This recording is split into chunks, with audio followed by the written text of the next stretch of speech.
On October 7th, I experienced my worst nightmare. אני הייתי במסיבה, היו בעצם הטילים, צבע אדום בשעה 6:30 בבוקר. נכנסנו למיגונית 50 אנשים בערך. חשבתי שאני הולכת למות שם. Basically, these houses, one by one, the people were killed, the houses were burned after they butchered the families.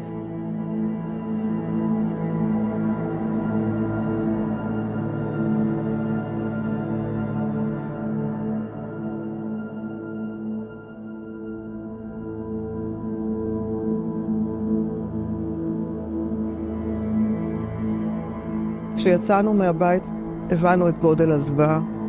על השער היו המון גופות של אנשים. We just, saying Shema Yisrael, we just davening, because really we didn't have where to go. I just literally just stayed here in my house, locked ourselves in the kids' room, trying to calm them down. The terrorists came and burned everything they could. They took away 10 tractors. They went through all the irrigation system and burned everything.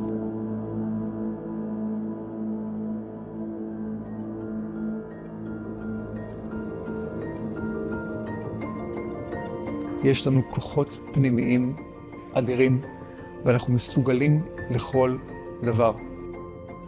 אנחנו קיבלנו מכה חזקה ומטלטלת, אבל מה שקורה פה זה בגדר נס.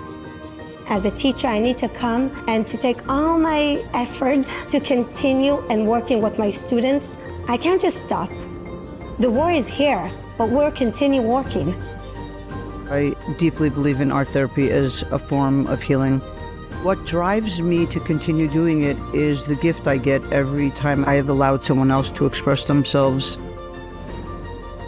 We want to bring, new people to work here, come into the kibbutz, and grow another generation of farmers in the kibbutz.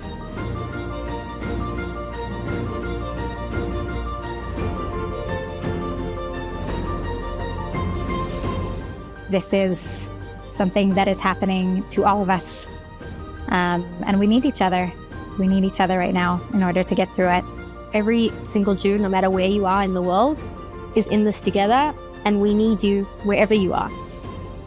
We are one global community. We are one global family. The strength of our community is when we are one.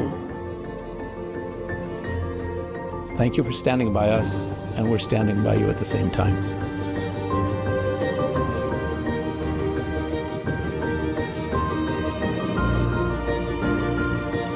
So let us send a message here tonight that we mourn, we grieve, we protect, but we will rebuild.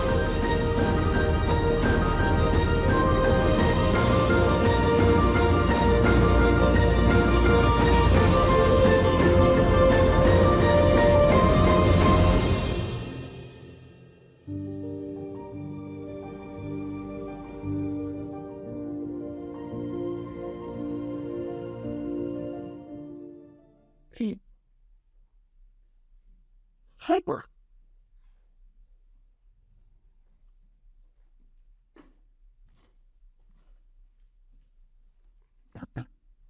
And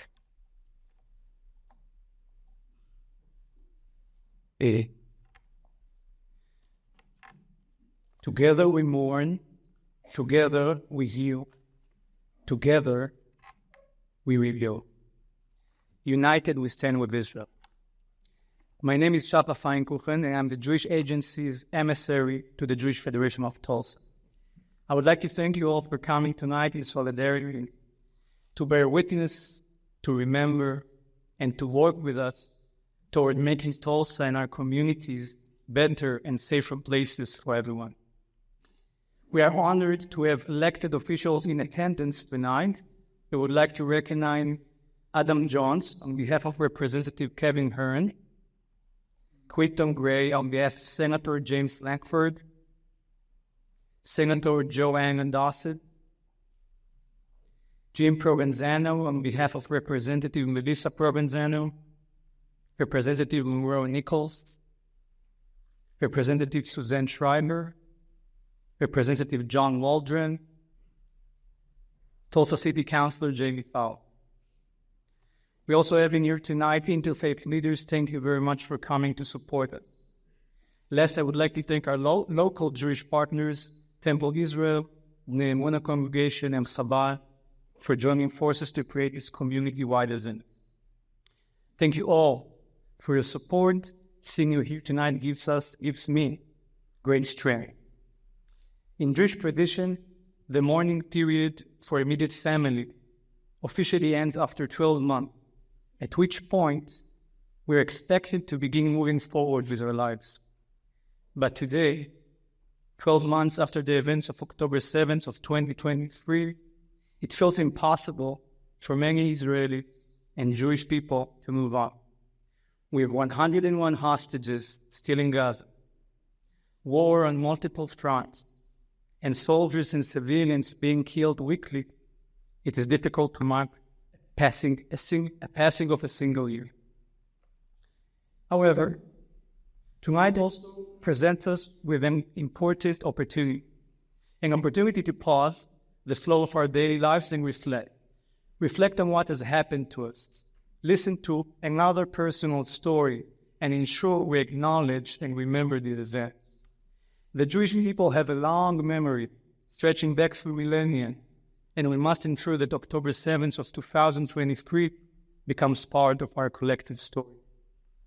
We must look back, but also look forward to what we can do to ensure that such a tragedy never happens again. To Israel, to Jewish people worldwide, and to every human being, how can we fight against terror, anti-Semitism, and hatred in every way it presents itself to make our world a better place for all? We are privileged tonight to hear Sagi Gabay, our Israeli guest, first-hand account of surviving the brutal terror attack while he was attending a music festival. We saw many pictures and videos online, heard statistics, numbers, and opinions on the news. But today, for an hour, we have the opportunity to hear directly from someone who lived through the events. I invite you to listen attentively, hear his voice, see his face, bear witness, and in doing so, become witnesses yourself. After his story, there will be an opportunity for you to ask Sagi questions. We also have some blank cards on your seats. If you want to write them down while he's speaking, we can pick them up from you and ask him later. Please be aware, some of the stories, pictures, and videos that Sagi will share may be disturbing for some of the audience, containing scenes of war and explosions. We thank you, Sagi, very much for coming to speak with us today and for the Faces of October 7th organization who made it possible. Following Sagi's testimony, we will continue with a brief ceremony to mark 1 year since October 7th of 2023.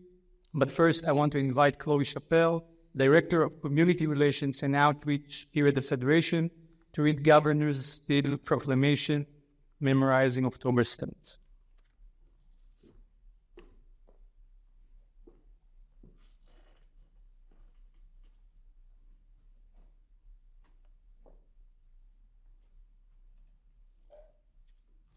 Jewish Federation of Tulsa would like to thank Governor Stitt for this proclamation, which I will read now. State of Oklahoma Proclamation.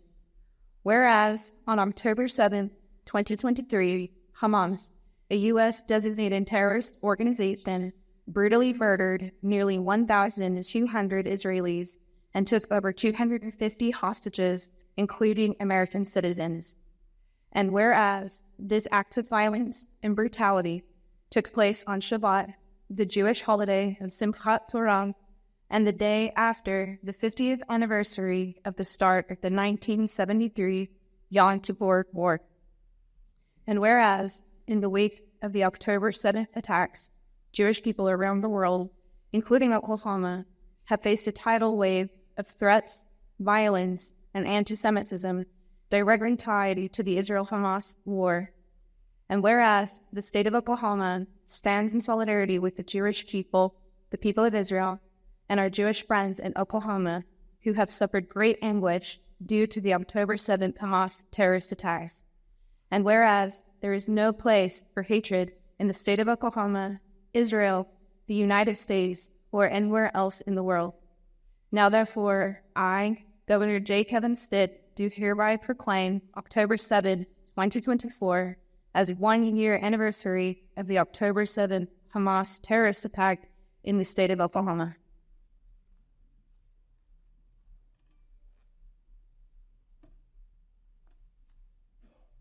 And I would now like to invite Sagi to take the stage to share his powerful story of survival and resilience.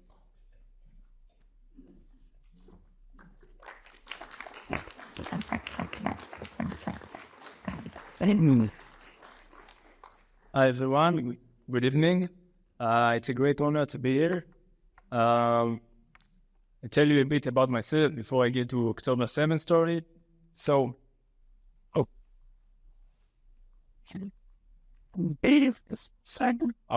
I use it?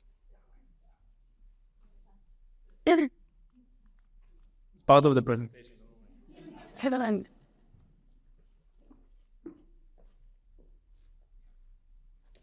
Thank you.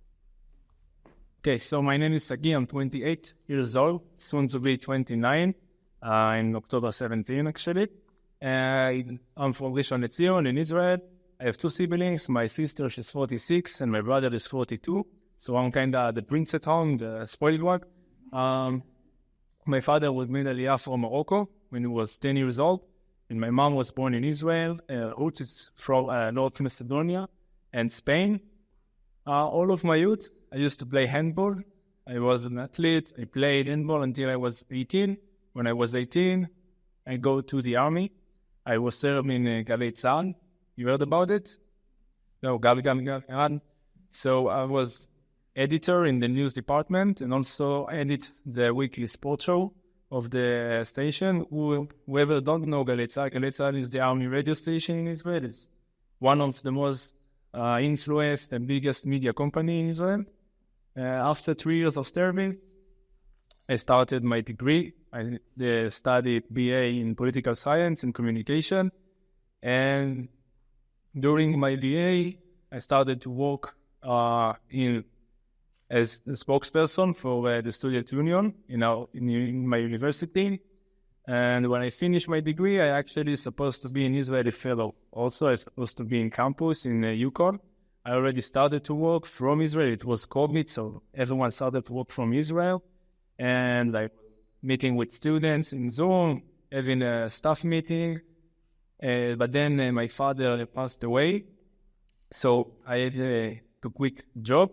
And instead of doing shchut, I started my master's. I did my master's in diplomacy and marketing, and also started to work in the Israeli Knesset, the Israeli parliament. I guess you heard about it. And in the last 4 years, I worked there. And in the last 3 years, I was the spokesperson of Gideon Saar, which now is in the headlines a bit. It was back to the government. And before October 7, he was in the opposition. And after October 7, him and Benny Gantz decided to get inside the government, inside the coalition, and he was a minister and part of the security cabinet. And my job used to be pretty intense. So on my free time, I'm really love to travel. I'm really love to doing sports, and also I'm really love to going to parties, which has led me to October 7, which that I have been in the Nova party. I remember I bought my ticket 4 months before the party. I bought my tickets in June and the party was in October. And I actually thought of canceling the ticket because on October I had like many events. I had like trip planned to Austria. I have another festivals planned, and I said I can skip this one.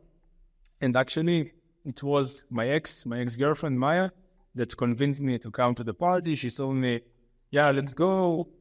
I want you to come. All our friends going to be there. It's like all of our group of friends went together to this festival. So say, yeah, okay, let's go. It's very close to Rishon. It's like 50 minutes by driving. Say, what can happen? Let's go." And I remember I arrived to the party. The party took apart between Friday night to Saturday afternoon. I was arriving it's Friday night, it's around 2 a.m. I remember the atmosphere there. There was like amazing atmosphere, a lot of beautiful people, beautiful souls. Everyone was smiling. It was very, very special vibe in this night. And I was met with my friends. We have fun. We dance till the morning. And in the morning, you can see also the vibe over there. Yeah, and like in the morning, two of my friends arrived, and I go out outside with them to the parking lot to grab a drink. It was like near my car, and it was around 6:30, and it was exactly the sunrise. And I remember I was looking to the sky, and I saw like one of the most beautiful sunrise I ever saw in my life. And then I just started to see like things sparkling in the sky. And in the beginning, I didn't really understand what I'm seeing.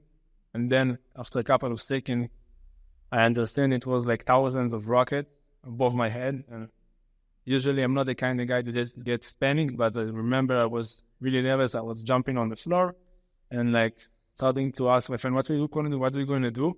And you know, rockets in Israel, it's pretty normal. So I just felt like, we just thought, okay, the party is over, bummer, we're going home. And I want to show you a video from the moment that everything was started. It's filmed by my friend.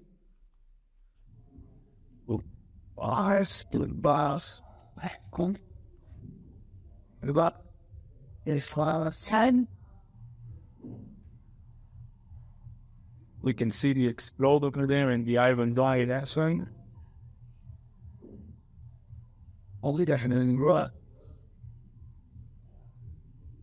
Air and I hear it as what? South. Okay.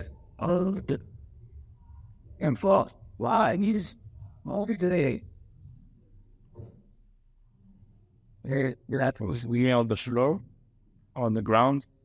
So as you can hear, and if someone understand, some of you that understand Hebrew, maybe. All right, sorry.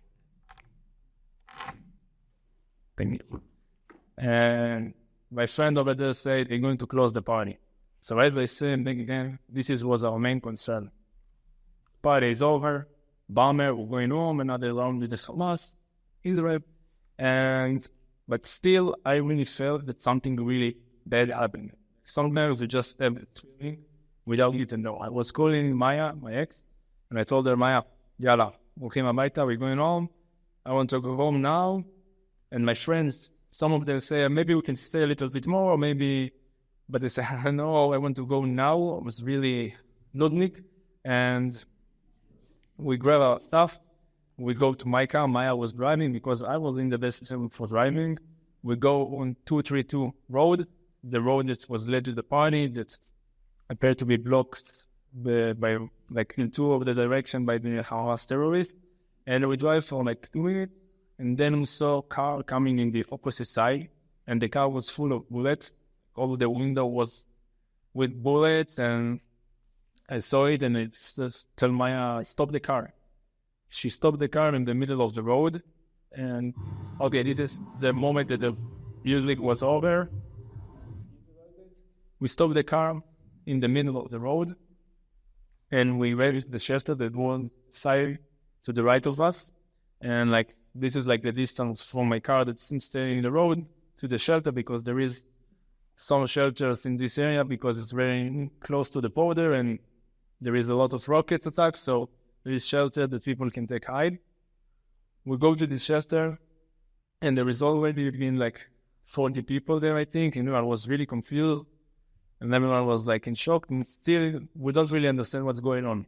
They will say maybe there is terrorists, one terrorist, two terrorists, also normal in Israel. You might probably be eliminated soon. Like we stay in the shelter and wait for the dangers to pass is the right thing to do. I remember I was getting inside all the people, like sneaking to the end of the shelter. Been there for like a couple of seconds, and then was back to the entrance. And I told Maya, I don't know, I'm not gonna stay. I'm not staying. If we don't stay in here, I don't know. Something inside, they just grabbed me outside of there. I took Maya, I grabbed her by the end. I took the keys from my car. Then in this shelter, I have like a switch. Like till the shelter, I was nudnik, as I said. I really was, I want to go home. I want to go home. And then on the shelter, something was changing me, and my body took action. My mind shut, and like just starting to act from my gut. So I took Maya and we went to the car, and basically this decision would save our life because a few minutes, like 4 minutes after we left the shelter, and I think me and Maya are the last one that just go outside the shelter by our own, the terrorists arrived. And I want to show you a video of what's happened 4 minutes after we left the shelter, and the video contains shooting, like grenade throwing and huge kidnap movement. So if someone don't want to see it or don't feel comfortable, it's okay to go out and pick after.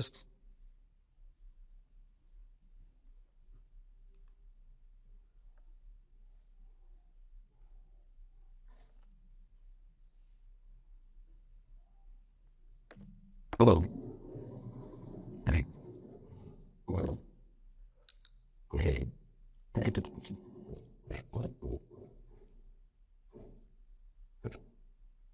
What? Hello.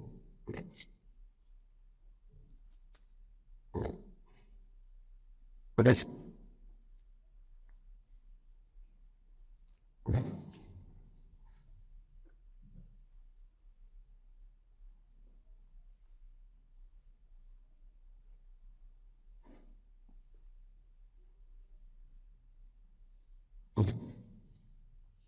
I don't put on the walls. That's where I put on.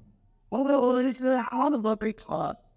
I didn't know out about what miracle works. I thought it was a good thought. What the hell is this thing up? What should I do? So most of the people that being in the shelter was murdered or killed, was terrorists, and within the shelter of Hirsch is being there.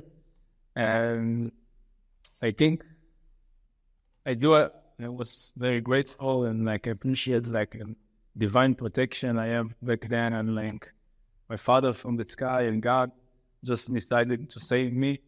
But I think like when I heard the tragic news about Hirsch 3 weeks ago, when Hamas was executed, him and another 5 people just a few hours before the IDF managed to arrive, I think I just even understand more like how lucky I was just to go outside this death trap before all happened. And I was back to my car, as I said, and we turned around and was driving back to the party area, and we left, and there is a lot of cars over there. All the roads was blocked. It was like a really chaos.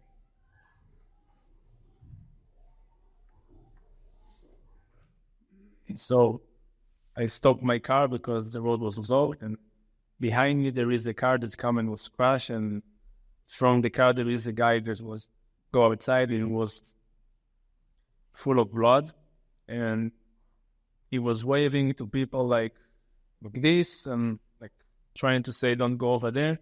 There is like fell to the ground, and when I saw it, I really get into like survival mode. Like my hearing was changed, and I literally smell the danger, like a danger has a smell, and I smell it, and everything become like this, and I just left my car and starting to run between all the cars over there, and I just saw people that running to the open field and don't get shot, so I just ran after them, like. It was like this, like everyone was just running in the open field to me.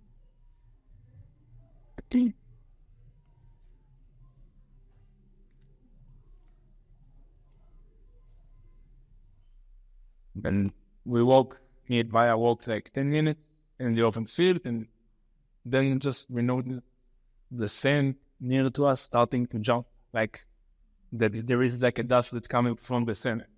And we like, then when we don't understand for 3 seconds, which is eternity, what's going on. But then we understand that we got shot. And like people screaming, they shooting, and we turn around and starting to run like crazy and like run for our life.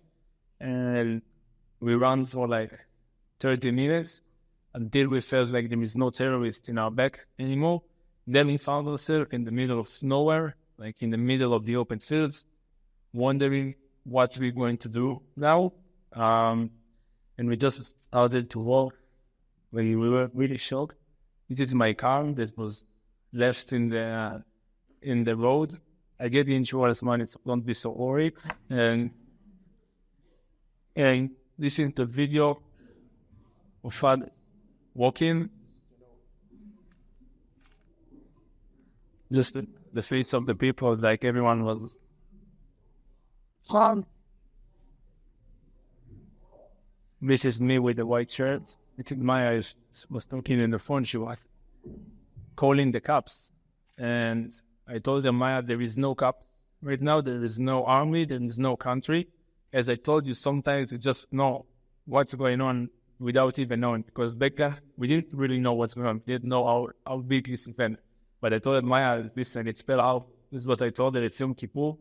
And no one will come right now. We are by ourselves. And we walk in the open street like for 14 miles for 4 hours. And above was rockets in the sky all the time. But you don't even look at the sky because it's not your concern right now. You're just afraid there is no terrorist that will come and shoot you. And I remember I was walking and started to think to myself, like, what it's like to get shot? Like, what is the feel when bullets get inside your body? And like, this was my thoughts. And it's not even from a place of fear. It's just from a place that it might happen. So maybe I should prepare myself. And I was wearing a jacket, and it was a hot day because I said, if I'm wearing a jacket, I have another lanyard. So maybe if I get shot, it will help me. You just need to understand, like, this is the way you think. I mean, there's no, it's like no sales scores, but this is the way you think when you're in such a situation. And people was really confused. And I remember my friends was calling me and telling me the situation is not good. There should dig a hole and hide. You should go try to hide in the greenhouse. And I say, I'm not going to hide. And like, I'd rather be shot when I'm running than just found hiding like this and then like be kidnapped, which is maybe worse. And then my mom was calling me and she told me like, Sagi, what's going on? And I told her, Mom, we're in a bad movie, so let me try figuring it out, and I will talk with you. I was just really terrified by the idea that she might hear me getting murdered when she's on the phone, because it's even worse to hear that live than just say, know that your son is dead. And like, we felt like that every minute could be like our last minute, and just try, like, I tried to think about her when I like trying to escape, because she don't need to listen to this. And after 4 hours, as I said, we arrived to Patish, which was a safe village. As you can see, like, the area over there, and Patish, it's like to the east. Like, we go east, and we arrived to Patish, and they let us in, and it was like a safe place because there is no terrorist invasion. And in Patish, they hide us. As you can see, this is me. I took off the jacket eventually. And in Patish, they gave us food and water, and it felt like we are refugees in our own country. And like this, I remember all the people that from the body that arrived to Patish. I remember their faces, and the faces was empty. Like, their soul was like shut off, and like, we just started to realize what's going on. And after 1 hour, there is rescue buses that come to take people from the party to Be'er Sheva. And I told Maya, we're going this bus. I'm going now. And we're going now. We've been 100 people and bus that contains 50 places. And there is like 2 police cars with soldiers with their gun outside the window, like to secure us. And we drive, and there is like air traffic in the sky all the time. And like we were really paranoid. And then we arrived to Be'er Sheva, and in Be'er Sheva we took a ride with some girl that her father come to pick her from Be'er Sheva, and we've been like 7 people. It contained 5 places, and Maya was sitting on me, and then I started to feel the pain because when I was running, I fell and broke my ankle. But I didn't feel it when I was in the open fields, and I just started to feel it when I was in the car, and we actually stopped for a couple of minutes because it was need to charge his car. And when we stopped, there is some girl that was go down from her building, and she saw me, and like one my pants was ripped, and like I really looked shocked, and she told me, "You are from the party?" And then I understand what's going on. Like, kind of like they were understanding we were like survivors, actual survivors. And in the car when we drive back, I remember I started to cry, like a silent cry, like just tears, because I started to understand and my soul started to process what's going on. And I was worried about my friends in the party. They don't answer me right now. They might be murdered, they might be kidnapped. Thanks God, all of my good friends, all the group that I went to the party, like around 12 people, they all survived, but I lost 5 friends in this party. And I think it's crazy to think about it. There is no reality. We should agree that people just come to celebrate life and freedom, find themselves running for their life and getting raped, getting murdered, getting kidnapped. And this is my story from the party. And 1 year after, I also want to talk with you a bit about life after October 7. The day after October 7, I was actually back to work.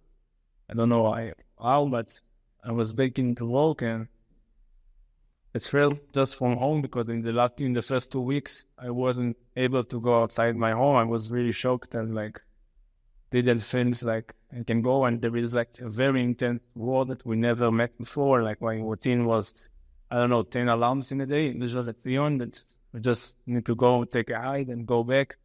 And this was like my routine.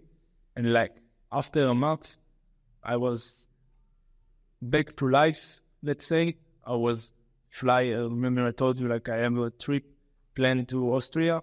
So I took this flight and I was back, and then I was also back to doing sport.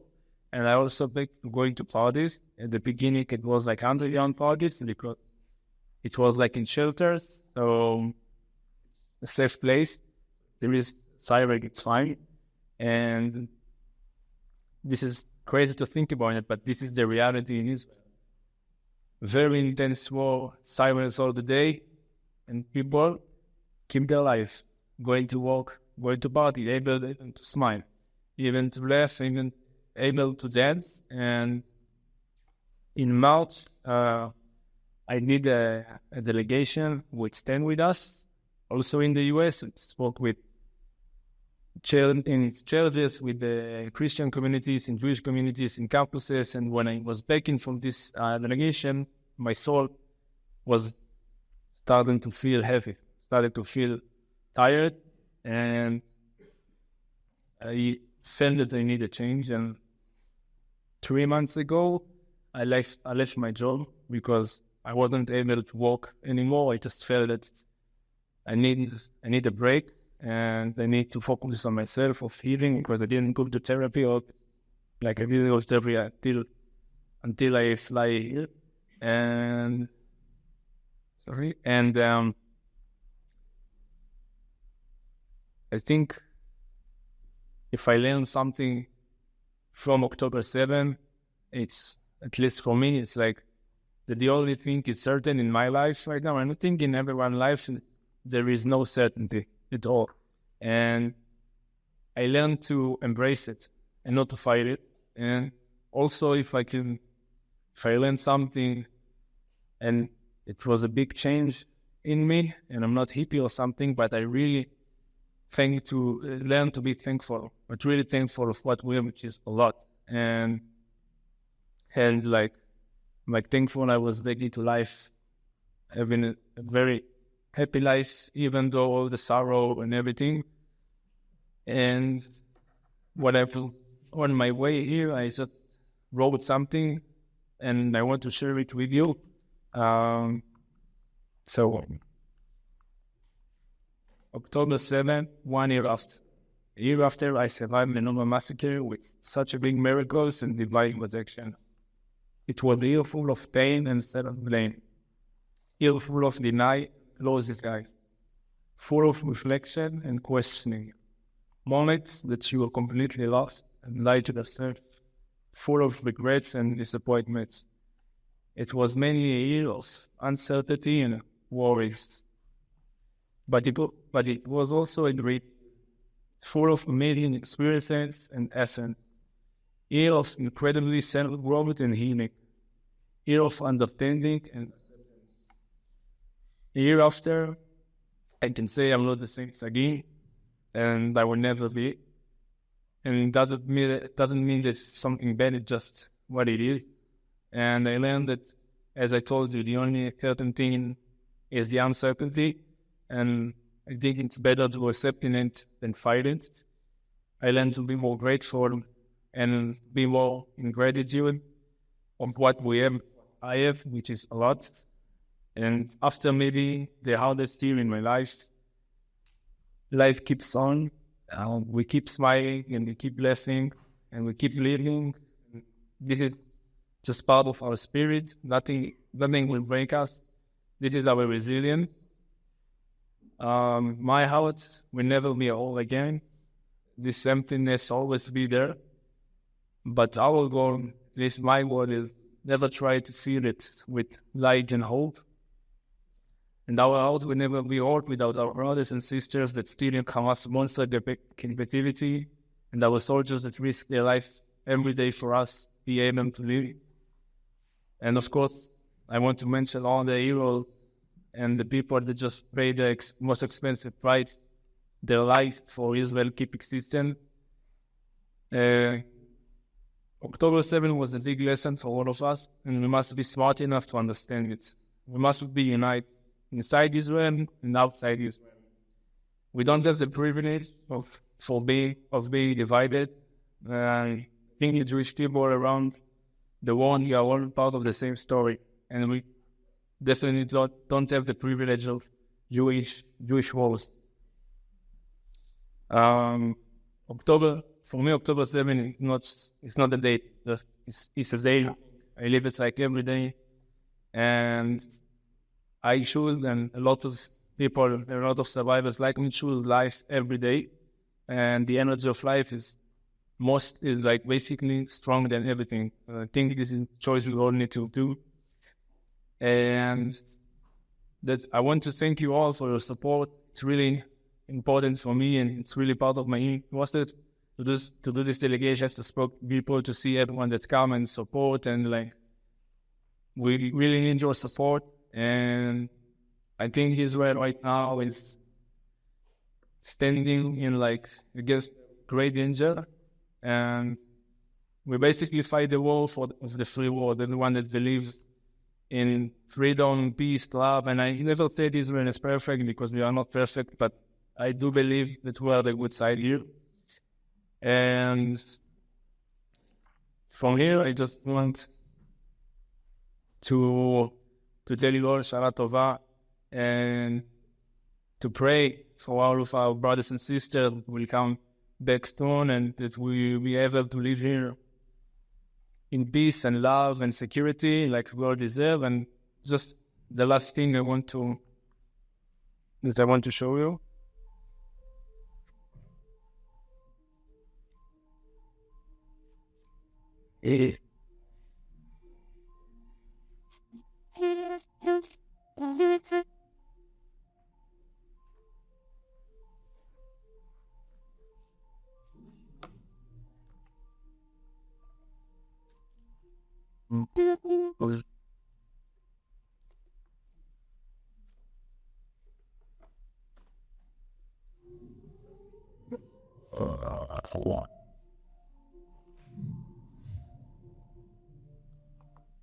So very shortly, I will mention Guy's story. Guy was going to the party. He convinced his brother. He convinced him to come with him to the party.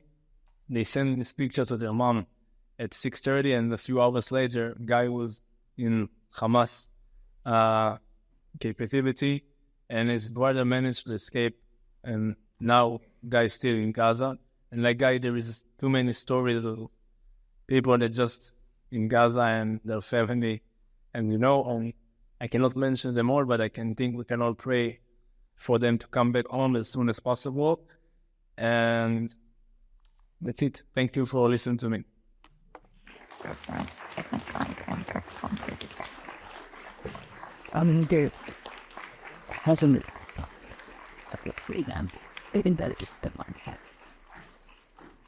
Wow. Let's all take a deep breath. I know I wasn't breathing for the last 30 minutes. Thank you, Sagi.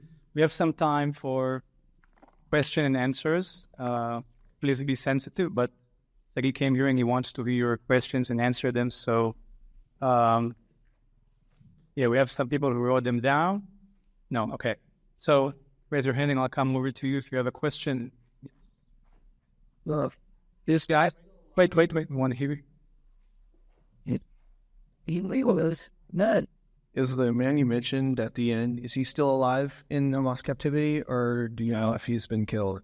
As far as we know, we don't really know for sure, but we want to believe it, yes. And we know, as long as we don't know that he's dead, so he's alive, waiting for get free.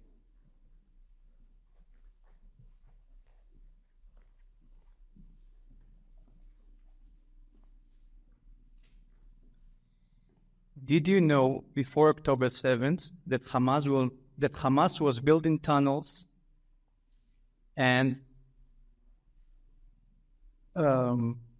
did you warn Israel's security of what you could hear was taking place in Gaza? I think everyone knows there is tunnels inside Israel, even though in the last operation in Sulkaitan, we kind of destroyed most of them. But they actually didn't invade on tunnels. They just exploded the border and just walk and was driving on Tustus and everything, and just there's even the tunnels that they came from. So I'm sure we have, like other Israelis, many questions about Israel policies and government, but I think Sagi is really here to share his personal story. Over the past year, have you kept in touch with your friends you escaped with? Have you kept in touch, been with your friends where all of you escaped and survived? Have you been keeping in touch with them? With my friends? Yes. Yeah, of course. They're they go by very, very close friends. We group really close friends. And me and Maya, we are not together, but we are very good friends. We're like a family. We're destiny partners. And all this group is very, very united and have a very special one. So yes, we're still in touch. And Maya actually is in the US now. She did the Nova. Who was Yes. And we're planning to travel together in Los Angeles after we all finish. Yeah.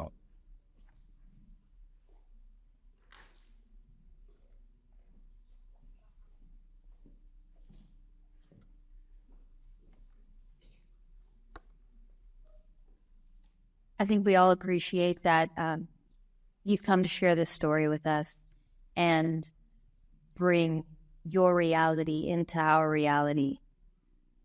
With that said, does Israel handle mental health and have any programs to help you, your friends, and everyone else cope? Yeah, so after October 7, there was an amazing recruit of every psychiatrist, like every therapist. They offer like free therapists for all the survivors, and the government give like the social security. Yeah. So we like give like free therapists for every survivor, and like there is like a Nova production. They do like a gathering every week with wellness and like therapists, like alternative therapists, and come gathering together. So there is a lot of therapy. And like personally, I didn't go to therapy, like formal therapy. Just I didn't feel like I can do it right now. But yeah, there is like a lot of help in this case.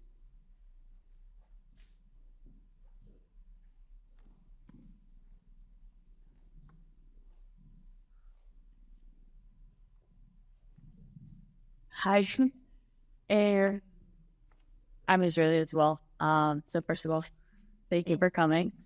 And also I wanted to ask, how do you explain to people that are not Israeli, like what it means, what terrorism is? I think a lot of people can't fathom like that kind of degree of evil. And there's been a lot of denial of what happened on October 7th. So how does that make you feel, and how do you try to respond to that? So there is people that will never believe, no matter what you tell them. And some people are understanding that, saying it was like an AI or just videos and stuff. So there is people, just like in the lost hated. But there is a lot of people that just don't know, or just get their news or like information like from twisted source. And like, so I think the best way is just to meet them with reality, to face them with reality. Like, I'm reality. Another survivors, there's reality. There are another soldiers, there's reality. People that's been there, people that share their stories. And I think all of you, like all the Jewish people, and also not the Jewish people, there is a lot of friends of Israel here. So just try to fight on our narrative, because we know this is the truth. We need to stick with it. And as I said, Israel is not perfect, but we know the truth. We know what we represent. I can say like most of the people in Israel just want peace and live their life. And I think this is what we need to try to move to the people, especially the people that just don't know. That you can convince them, and I think just to be good inside of you, like just try to share your light. And this positivity is stick, but it's like start with inside of all of us. So I think this is what I think. Yes. Wait, I'm coming to you.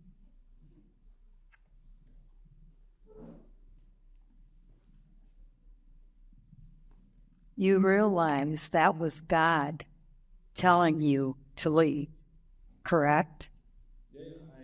Okay. And you're blessed because of that. Do you still listen for his voice now? I think you learned a good lesson. You've got a great future. God's got a great future for you. Keep listening for his voice, and we'll keep praying for you. Amen. Thank you. As I said, I become really more grateful. It doesn't necessarily mean like in religious. I do like in every tradition, I didn't go to synagogue or anything, but I come more gratitude in the small things. Just I woke up in the morning and I managed to arrive in, so that things go. Things and just change me. I used to complain about things, but now I really try to look on the bright side on every situation, understand that everything happened for a reason. Like, you need to embrace it, and when you do it, you can just live in the present. This is like my goal of goal. Not success all the time, but this is my goal. Shut up, we do a lot of cardio. Come work out at the JC.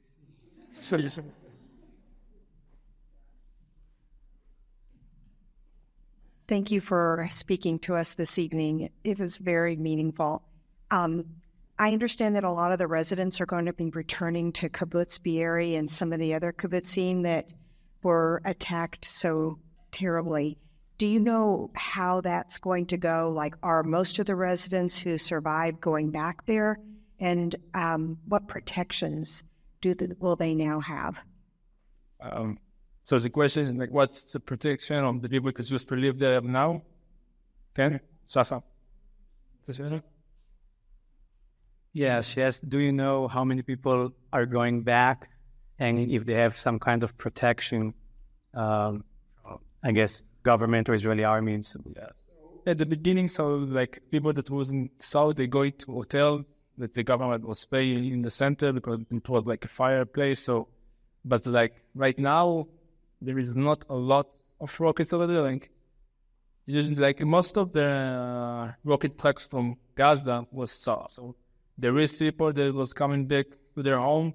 Some of them, and I think most of them, I don't know the numbers, but I think most of them, the security that you have is like, soldiers that in front and stay in Gaza and like, and of course, Iron Dome and everything. I think in the north, now there is like around 100 homeless, 100,000 people that don't have a home. And so we maybe handle the south, but there is now people in the north that's over 1 year didn't been in home, that they don't have home to come back with.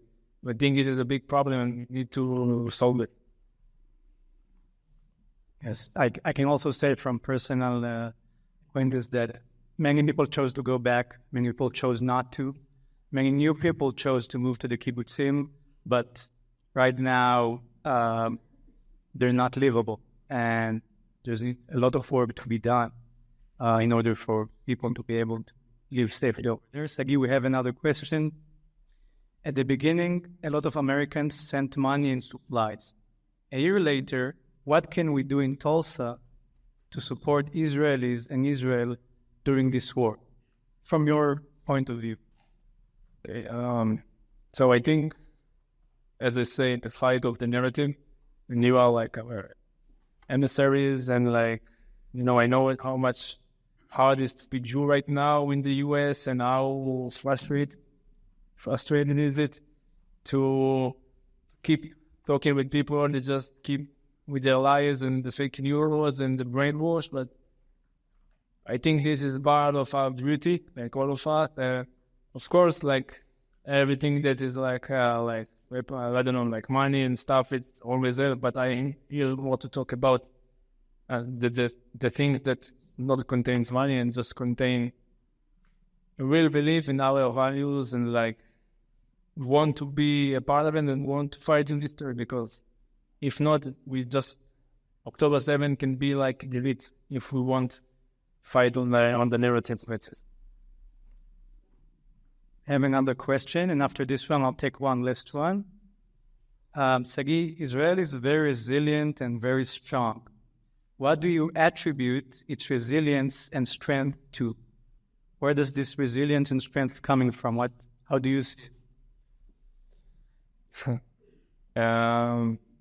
I think we're people that's used to trauma. Like we're on all the Jewish tradition and history is built on trauma, and we're kind of crazy. So this is like we love it. We love this section. Like it will be too boring if we don't have this section. But I think it's just seriously. I think like it's part of our soul. It's part of the way we are like was built, like the way we were born. We're born to be resilient, and as I say, everything happened for a reason, and everything has happened. It means that we can go through it. This is what we need to believe. We need to believe like in full heart that we can be strong enough to get over every challenge that we have in Israel, in the Jewish, in the Jewish around the world, and yeah. Video and like Golda said, we have other years to go. Where you can, we don't have a choice. Yeah. In the back.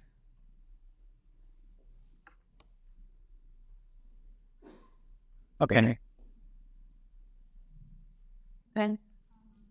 So I'm a student at a nearby university, and there has been some anti-Semitism and, of course, a lot of anti-Israel sentiments. And today there was an article published with a lot of misinformation. How can we be there for you? How can we counter that? I think the support, as I said, and I don't know, like for me specifically, I don't know. And as I say, I won't speak about myself. I'm speaking about our tradition and our culture, like talking about the Jewish, and to be there for them is we all part of the same war, and just, I don't know, be active, speak up, like stand up, stand with Israel, and I know it's hard to face anti-Semitism at campus every day, like people get really crazy, but I say here, like, we don't have a choice, just keep up. Okay, Sagi, last question from me. Going back to the personal side, I'm also a mama's boy. That was my mother. I'm really interested, if you want to share with us, when you met back with your mother, because you shared that you texted her, said we're in a bad movie, when you rejoined together, when you met her first, and in the years since, if there's something you can share with us about this meeting or your Sure. So I'm living at home. I live in the home. Like, as I told you, my father was passed away like 4 years ago, and instead of going to school in Israel, and I lived with my mom that wanted us to live alone, and so my mom is really nervous all the time, and of course, I can't imagine what is to be a mom and to know that your son is there. Like, it's even more scary for her than me. I think, like, just what we feel. And so I was back to my home. It is in October 7 around 5 p.m.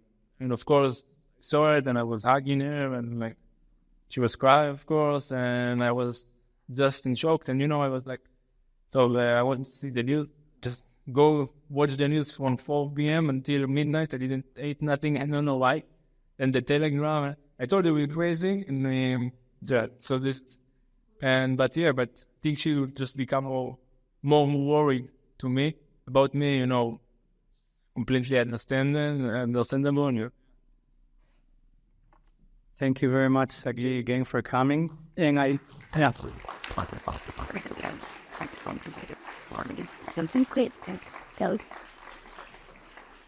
And I speak for Sagi because he told me I can say it, that after the program he'll still be around if you wanna shake his hand, say something or something. That's why he's here. Thank you very much. Thank you. We'll continue now. Yes. Impressive young man. Thank you for coming. And we'll continue now with our short memorial.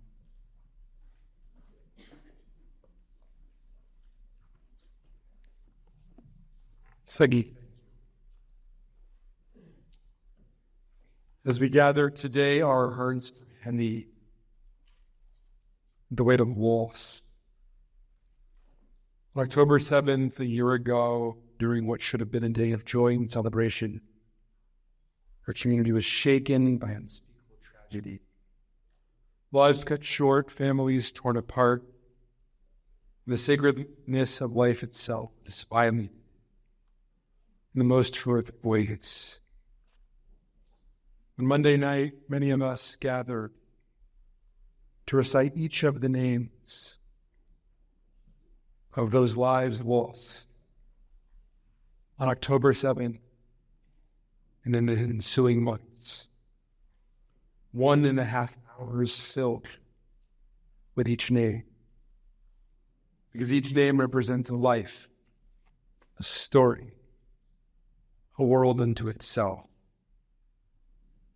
But now we take an opportunity to pause and remember as well. We pause to remember the victims, each of their names, honoring their lives and the sanctity of the moments they shared with us. We hold close their memories, the pain their families endure. We take a moment of silence to reflect on our responsibility to carry their stories forward, to mourn and strive for a world of peace and safety. I'll ask that you all now please rise.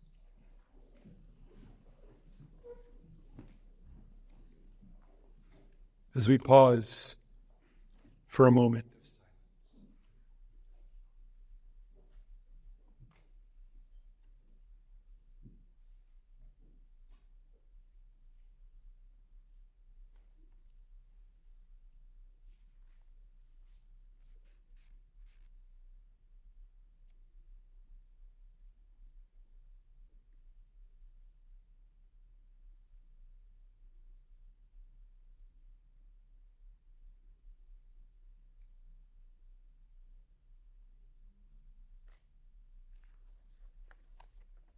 Thank you.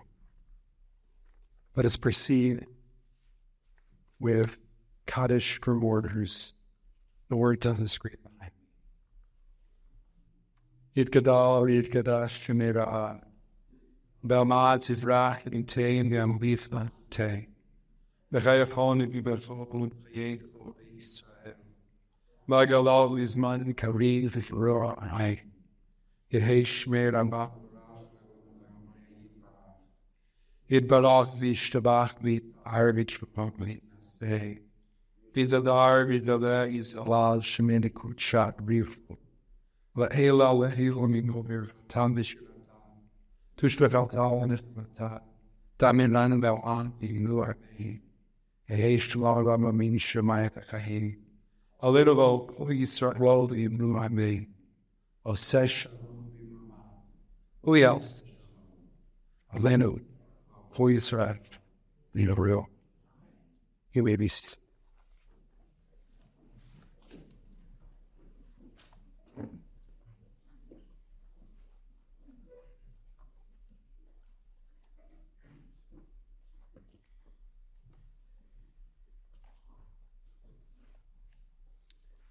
Thank you, Sagi. As Sagi mentioned, the first year we spend mourning. But after that, we recognize many miracles that happened. And there were 4,000 terrorists. They did very lavish, relatively speaking.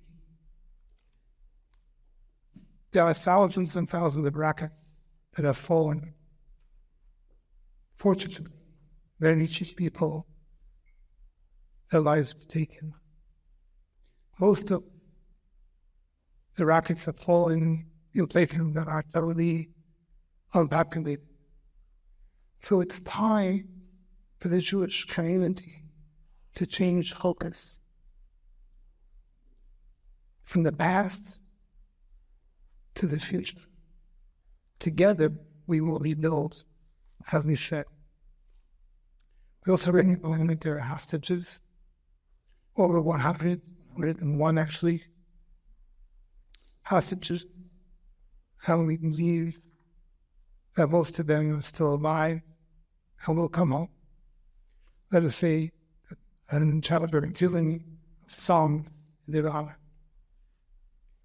You have it up there on the screen. I'll say it first in Hebrew and then in English. If you can join me in Hebrew, please do.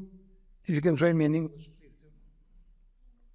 שיר המעלות, לדוד שמחתי בו מביא בו בית אדוני נערך. עומדות הרגלים משנך נשלם, שלם הבנייה כי שחברה ויחדיו.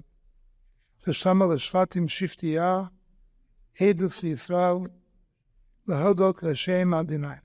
כי שמה ישבו כיסאות למשפט, כיסאות לבית דוד. סדר שלום ישלם, ישלם מהרבה.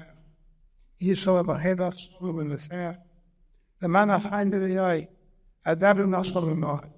למען בית אדוני אלוהינו, אבק שטוב לך. A song of ascent by David. I rejoiced when they said to me, let us go to the house of the Lord. Our feet were standing within your gates, O Jerusalem, Jerusalem that is built like a city in which all Israel is united together. For there the tribes went up, the tribes of God, as enjoined upon Israel, to offer praise to the name of the Lord. For there stood the seats of justice, the thrones of the house of David. Pray for the peace of Jerusalem. May those who love you have peace. May there be peace within your walls, serenity within your mansions. For the sake of my brethren and friends, I ask that there be peace within you. For the sake of the house of the Lord our God, I seek your well-being.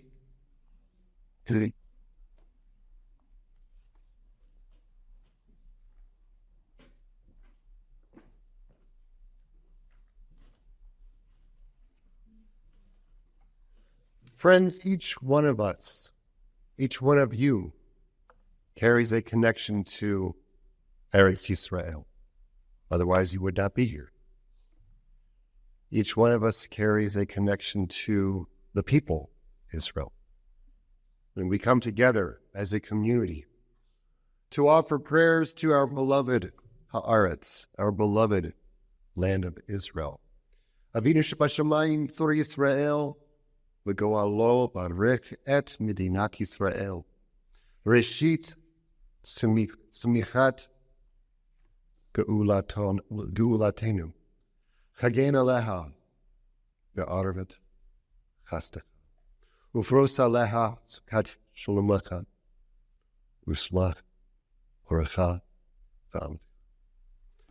Read responsibly with me. Eternal God, receive our prayers for your peace and security of the state of Israel and its people.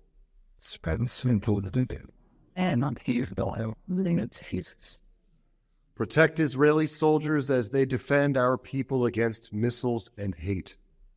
Inspire is definitely all the way. Remove from the hearts of our people fear, hatred, malice, strife, vengeance. And no because in each strong and pitch mouse, it's 2,000. I was imploring. Mainly in cases in $1 that.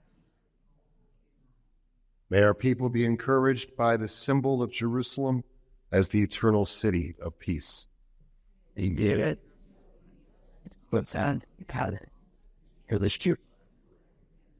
she be a light to the nation of the world, and together let us say, Amen. Thank you.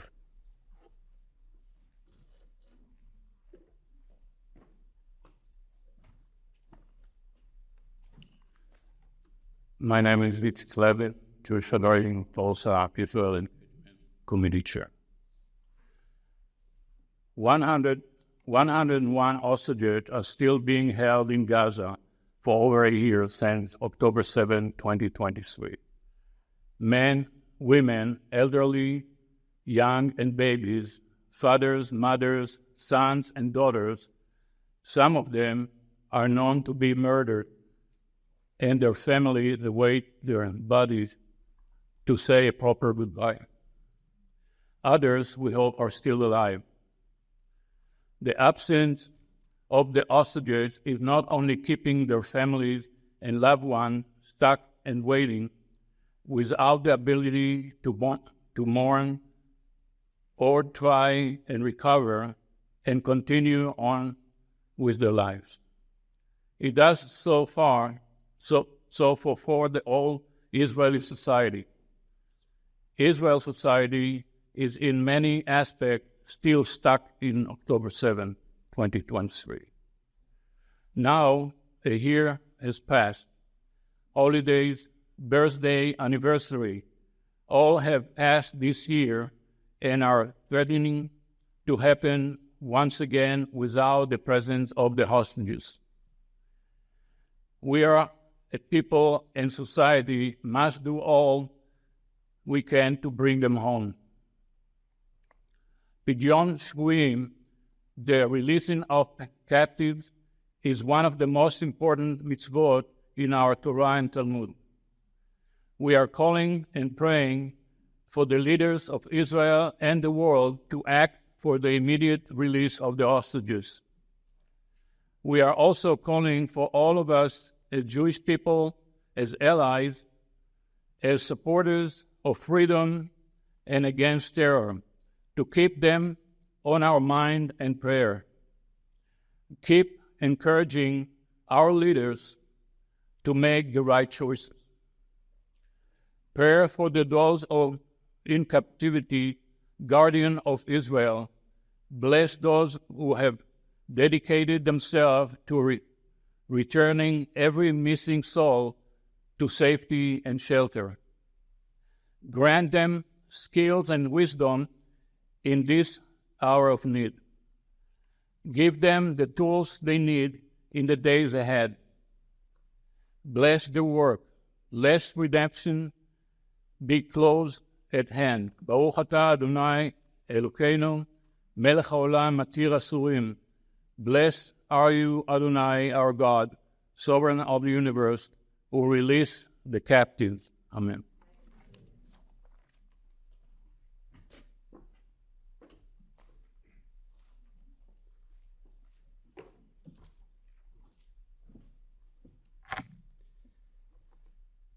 I just want to tell you a brief story about my experience on October 7th. Nothing special. Probably much like most of yours. I got a phone call at 4:30 in the morning. It was frantic. Turn on the news. I happened to be in a remote lodge at Yellowstone National Park. And the thing about a remote lodge in Yellowstone National Park is there's no television, no cell phone service, and there's no internet. So I convinced a park ranger to let me use his Starlink. I did the only thing I could do. I went on Twitter to see what was happening. And I saw videos of what are now infamous attacks that were happening all across southern Israel. And I felt helpless. I felt powerless to do anything. And I felt fear. I did the only thing I could. I started calling everyone I knew, especially those in southern Israel who lived close. And I got on the phone with an elderly friend of mine in Kfar Aziz, and I asked him if you're okay. And he said, we're in the shelter. There's bombs. There's bullets, but we're fine. I texted him later, kind of with the only dark humor that Israelis who live under constant threat of terror can say. I said, we're thinking about you. I hope you're okay. And he sent me back an animated penguin giving a thumbs up, and it said, I'm cool. Thank God he was. Many of his tears didn't turn out to be. The thing about the Jewish people is we're a tiny people. There are 15 million of us in the world out of 8 billion. A few thousand, give or take, here in Tulsa. The thing about being a people is there are no strangers. We know each other. Those attacks that happened were against our friends, our families, our cousins, aunts, uncles, our colleagues. They were an attack on us. Attack on the Jewish people anywhere is an attack on the Jewish people ever. And it felt personal. This is our story. It didn't happen in a far-off land, people we don't know. It's our story. Rabbi Keeman mentioned a service on Monday where we read names, 1,523 names. It was a heart-wrenching experience, but cathartic and important. And it really, left me with two things to think about. I can't get out. One is we read the list in alphabetical order. And when you would come across a family, it was a parent. Generations, grandparent, mother, father, children, all murdered. And it was really difficult to get through those. The other thing that struck me, I can't shake, is how in the last year, so many of those names have become so familiar to me. People I never met, and obviously never will. And obviously every name, every life lost is a wound. But some of them, I can't shake. Noya Dam, beautiful 13-year-old autistic girl, like my own son, who had missed since October 7th. My wife and I kept a picture of her. We talked about her. It was a point of hope for us until she was identified having been killed on October 7th with her brake car on the 19th. Adi Didul Kemtul, young mother from Ottawa, community I know well, died thinking her infant and young child. But by the grace of God, could have been any of us. It was. We just heard the story of resilience. And I want to thank you, Sagi. I want to thank you for your courage to do this. This is not easy, right? To relive this all the time. And for all of the Israelis who, instead of starting a period of grief the day after this horrific attack, they knew that their experience, the reality of what happened on that day would be minimized, would be denied, would be dragged through the mud, called lies. And it's what they knew. They told their story. That's all they can. Thank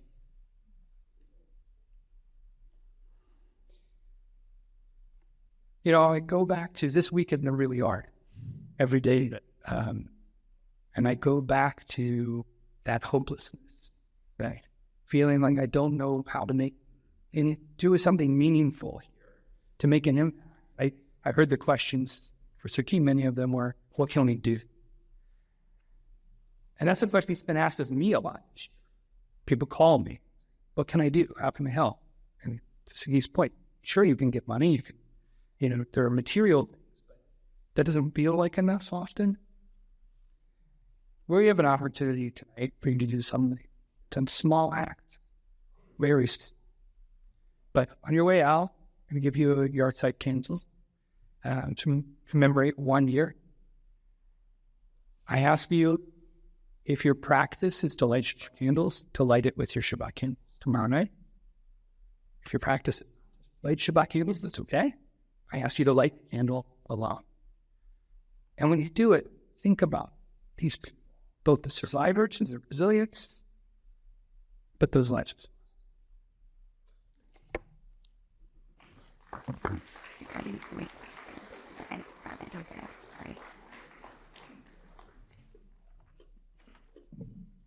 Please rise for singing Israel's national anthem, Atikva.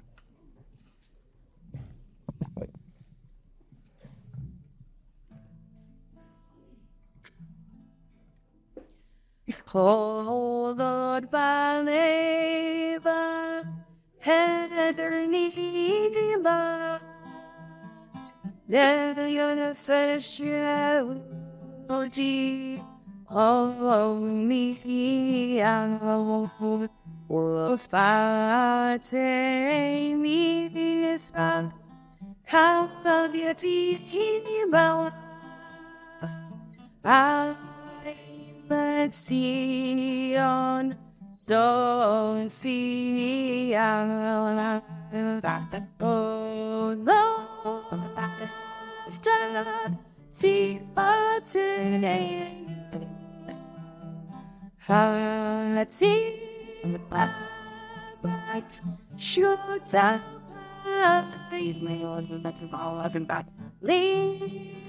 them full of sheet. They're telling you and see on Beirut shall I pay up down full of sheet. Be'yatenu Eretz Sion Yerushalayim.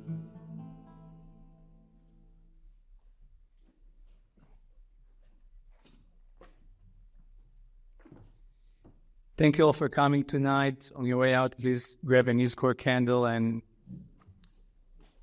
thank you. Good night. Good night. Oh, thank you.